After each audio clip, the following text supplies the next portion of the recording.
Bienvenidos todos a nuestro programa Palabras para una vida abundante. La gran victoria de los creyentes. La resurrección de Jesús es el gran suceso de nuestra fe, sobre todo si lo entendemos como el hecho que vence al enemigo más grande que siempre ha tenido la humanidad. El cristianismo es una doctrina que salva por sus valores trascendentes.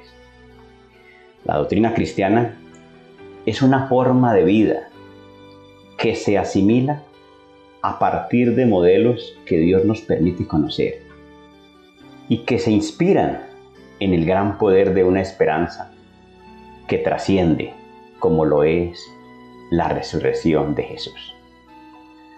Así lo podemos ver en la carta a los Filipenses, capítulos 3, que a partir del versículo 17 nos dice de la siguiente manera: Hermanos, sed imitadores de mí, y mirad a los que así se conducen, según el ejemplo que tenéis en nosotros. Porque por ahí andan muchos, de los cuales os dije muchas veces, y aún ahora lo digo llorando, que son enemigos de la cruz de Cristo, el fin de los cuales será perdición, cuyo Dios es el vientre y cuya gloria es su vergüenza, que solo piensan en lo terrenal. Hasta allí vemos cómo el autor o el escritor de la carta se coloca como ejemplo, como modelo de vida, y llama la atención, pues es precisamente de esa forma como se asimila el espíritu cristiano, e invita a que se imiten también a las demás personas que tienen conductas dignas de imitar. Así pues, entonces eso se presenta como contraste con aquellas personas que tienen expectativas muy terrenales. Allí lo plantea como enemigos de la cruz de Cristo, es decir, personas sin disposición para el sacrificio, para dar una medida que les exija renuncia, pues solo piensan en aquellas cosas movidas por los instintos, el vientre, como el deseo de consumir, los deseos de poseer, y para ellos lo que debiera avergonzarlos es el motivo de su orgullo. Contrastando con eso, nuevamente aparece el versículo 20, hablando de los modelos que Dios nos da. Dice: mas nuestra ciudadanía está en los cielos, de donde también esperamos al Salvador, al Señor Jesucristo. Esa esperanza es la gran motivación para sostener una vida íntegra, una vida intachable, una vida que lucha por mantenerse sin mancha, una vida santa. Por eso se fortalece la esperanza en el versículo 21, el cual transformará el cuerpo de la humillación nuestra para que sea semejante al cuerpo de la gloria suya, por el poder con el cual puede también sujetar a sí mismo todas las cosas. Esa transformación del cuerpo de nuestra humillación, pues en algunos casos equivale a la resurrección, porque si cuando Cristo llegue estamos muertos, la esperanza cristiana es que vamos a resucitar en una condición gloriosa. Y si cuando Cristo regrese, quienes estén vivos van a vivir la experiencia de la transformación para heredar una condición gloriosa, lejos de todo lo que significa limitaciones, debilidad y condiciones que se degradan por el paso del tiempo. También podemos leer en Romanos capítulo 1, versículos del 3 al 4. Viene hablando del Evangelio de Jesucristo. Dice en el versículo 3 acerca de su Hijo, nuestro Señor Jesucristo, que era del linaje de David según la carne, descendiente de la casa de David. Pero dice el versículo 4, que fue declarado Hijo de Dios con poder, según el Espíritu de Santidad, por la resurrección de entre los muertos. Es la idea de una persona de condiciones biológicas humanas que por su condición santa, por su condición recta, por su condición intachable, Dios lo declara hijo suyo. Y el acto que lo declara es la resurrección de entre los muertos, mostrándonos de esa manera la gran esperanza que todos debemos desarrollar. Y que si esa esperanza es real, debemos vivir de manera santa, de manera limpia, pues de esa forma Dios nos declarará como sus hijos y lo hará resucitándonos de los muertos cuando sea el momento. Pero miremos algo más. La resurrección de Jesús es el gran argumento que sustenta la fe cristiana. La resurrección no es el gran tema de la religión contemporánea, pero por lo mismo es que su eficacia para salvar no aparece. Toda vez que la victoria de Jesús sobre la muerte es la única respuesta existencial suficientemente poderosa para la salvación de la humanidad. O sea que sí, el cristianismo no establece la esperanza de la resurrección como una doctrina fundamental de la fe. Las posibilidades de salvación nunca serán reales. Miremos cómo en Hechos 17, el apóstol Pablo, que habla como se debe hablar cuando se hace un trabajo evangelístico, viene hablando con los atenienses. Dice en el versículo 30, pero Dios, habiendo pasado por alto los tiempos de esta ignorancia, ahora manda a todos los hombres en todo lugar que se arrepientan, por cuanto ha establecido un día en el cual juzgará al mundo con justicia, por aquel varón a quien designó, dando fe a todos con haberle levantado de los muertos. Parece la resurrección como un tema inevitable del trabajo evangelístico. Pero, dice el verso 32, cuando oyeron lo de la resurrección de los muertos, unos se burlaban y otros decían, ya te oiremos otra vez, ya te oiremos acerca de esto otra vez.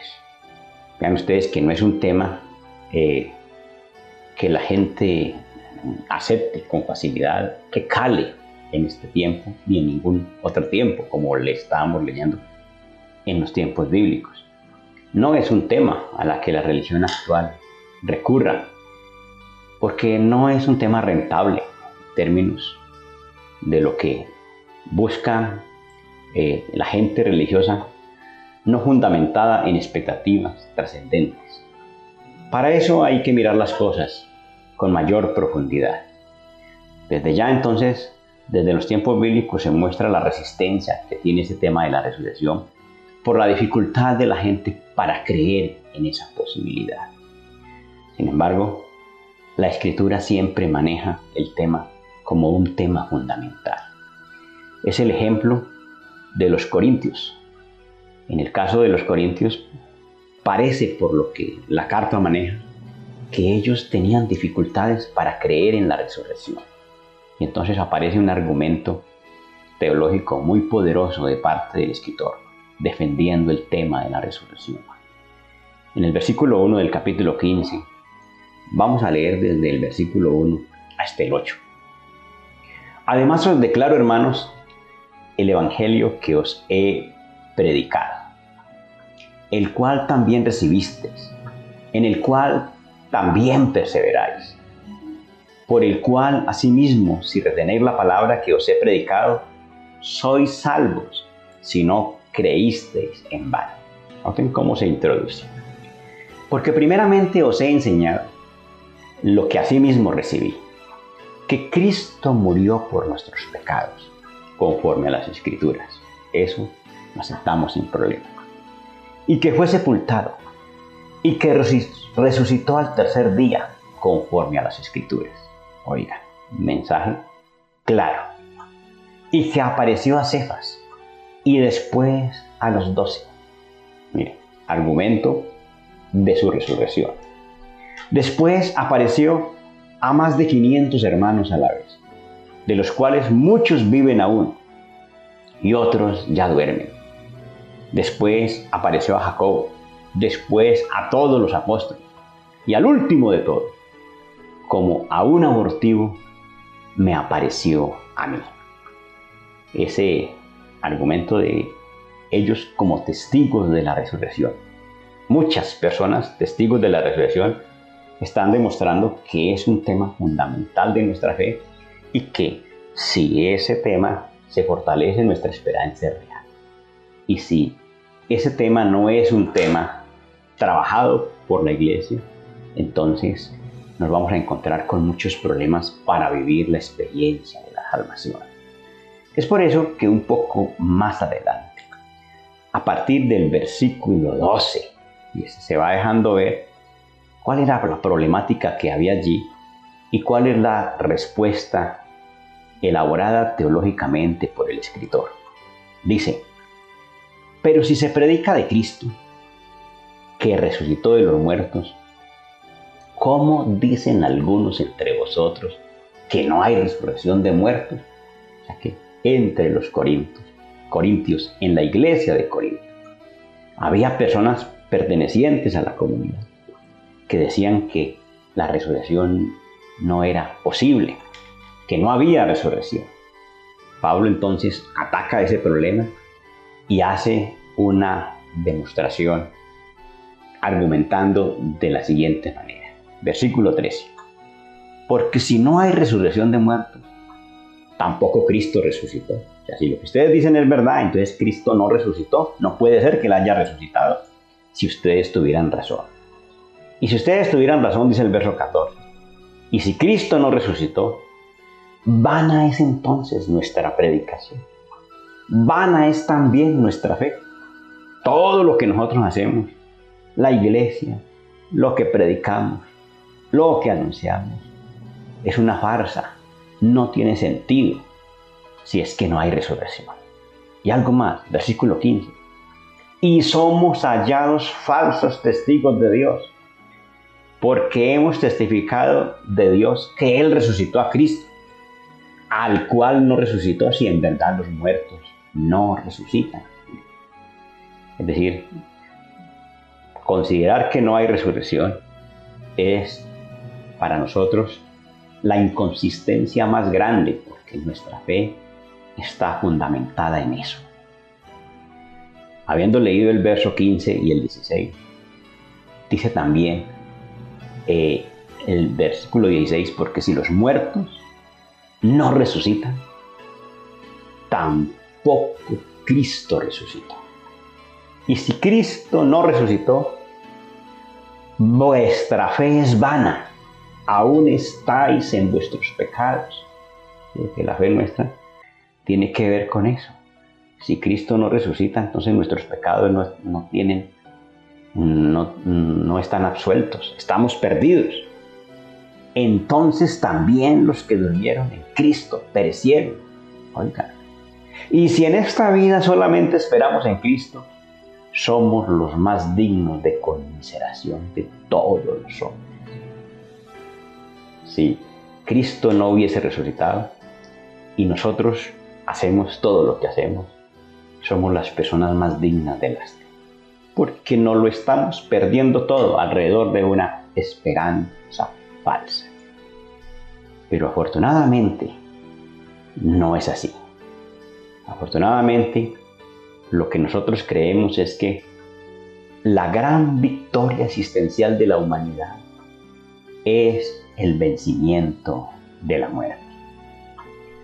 Un hecho que no es justo, toda vez que niega la fe de muchos cristianos, son sus vidas vencidas por el poder de la muerte.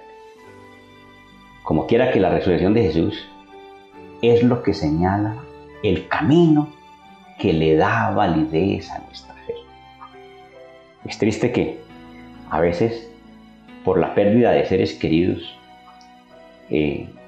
la gente no logre superar y no logre elaborar duelos exitosamente, negándose a aceptar una realidad que, de no aceptarse, nunca nos vamos a sanar. Se elaboran muchos argumentos para no aceptar la realidad. Los recuerdos y muchas cosas, como la negación de algo que no se puede manejar y que le quita sentido a la actualidad de la persona, como que no logra ver con expectativa clara el futuro, y eso de por sí ya es una negación de la fe. Eso hablando de la pérdida de seres queridos.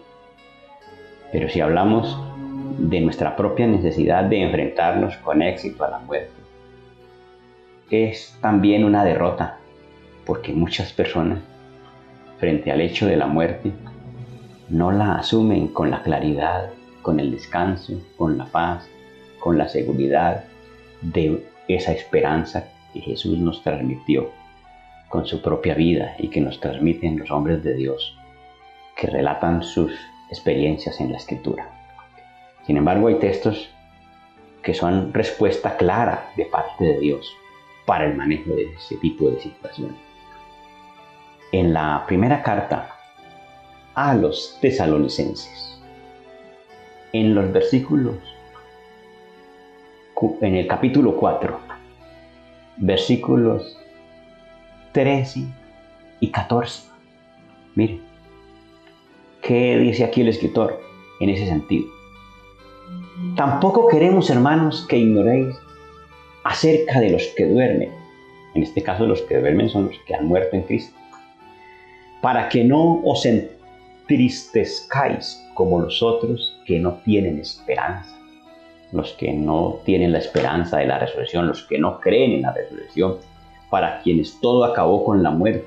Es decir, hay una gran diferencia. Porque si creemos que Jesús murió y resucitó, así también traerá Dios con Jesús a los que durmieron en él. Esperanza para consolación de los creyentes. Doctrina fundamental de nuestra fe. Fundamento de lo que creemos. La resurrección de Jesús. Un tema que no se trabaja hoy como se debiera trabajar, pero que nosotros debemos trabajarlo seriamente, porque allí es donde nosotros encontramos soporte para las pérdidas más grandes de la vida común. Las pérdidas en el territorio material, en el territorio físico, en el territorio temporal, resultan en nada si comparamos eso con la gran esperanza que Dios nos genera a partir de la resurrección de nuestro Señor Jesucristo. Miremos también que regresando a la primera carta a los Corintios, en el capítulo 15, pero ahora a partir de los versos 20, dice el escritor: mas ahora Cristo ha resucitado de los muertos, primicias de los que durmieron es hecho. Miren cómo contrarresta todas esas ideas, digamos, contradictorias en la iglesia de Corinto, alrededor del cristianismo, porque si se niega la resurrección, entonces esa doctrina no es cristiana. Pero él muestra que el asunto no es así. Y miren este argumento teológico. Oigan, por cuanto la muerte entró por un hombre, también por un hombre en la resurrección de los muertos. Porque así como en Adán todos mueren, también en Cristo todos serán vivificados. Expresiones de contraste y que en forma de paralelismo van mostrando una visión grandiosa de la doctrina de la resurrección. Pero a cada uno en su debido orden. Cristo, las primicias. Es decir, en esa idea de la esperanza gloriosa, lo único que tenemos hasta ahora es las primicias, que fue la resurrección de Cristo. Luego los que son de Cristo en su venida, ¿sí? Mostrando que cuando Cristo regrese, la segunda venida de nuestro Señor Jesucristo precipitará la resurrección de los suyos. Luego el fin, cuando entregue el reino al Dios y Padre, cuando haya suprimido todo dominio, toda autoridad y potencia. Gran doctrina que ahorita miramos cómo es que la victoria de Jesús sobre la muerte consumada con la resurrección de los que son de Él en su venida, muestra pues que ha llegado el momento en que Jesús debe hacer entrega de su reino al Dios y Padre. Dice, porque preciso es que Él reine hasta que haya puesto a todos sus enemigos debajo de sus pies. Y el postrer enemigo que será destruido es la muerte. El último enemigo, el que la humanidad necesita vencer para heredar su condición gloriosa, es la muerte. Ya Jesús la derrotó. Pero esperamos que quienes con una vida íntegra, entregada, comprometida, puedan dar la estocada final a ese enemigo que siempre ha sido el desastre de la condición existencial de la humanidad. De la misma manera, en la carta a los Hebreos, en el capítulo 2, se muestra cómo la resurrección de Jesús termina siendo la victoria también definitiva de los creyentes. Dice en el versículo 14 de Hebreos 2, así que por cuanto los hijos participaron de carne y sangre, Él también participó de lo mismo, para destruir por medio de la muerte al que tenía el imperio de la muerte, esto es, al diablo. De hecho, porque el diablo lo que hace es engañar alrededor del tema de la muerte. Y considerando que no hay forma de vencer la muerte, entonces el ser humano se entrega a lo pasajero, pensando que eso es todo a lo que él puede aspirar en su existencia. Esa es la obra del diablo, engañar, usando la muerte para engañar a los seres humanos. Pero la obra de Jesús nos abrió el camino, nos abrió los ojos y nos dejó ver que la muerte no es invencible. Y por eso dice el verso 15, y librar a todos los que por el temor de la muerte estaban durante toda la vida sujetos a servidumbre. Gloria a Dios. Aleluya.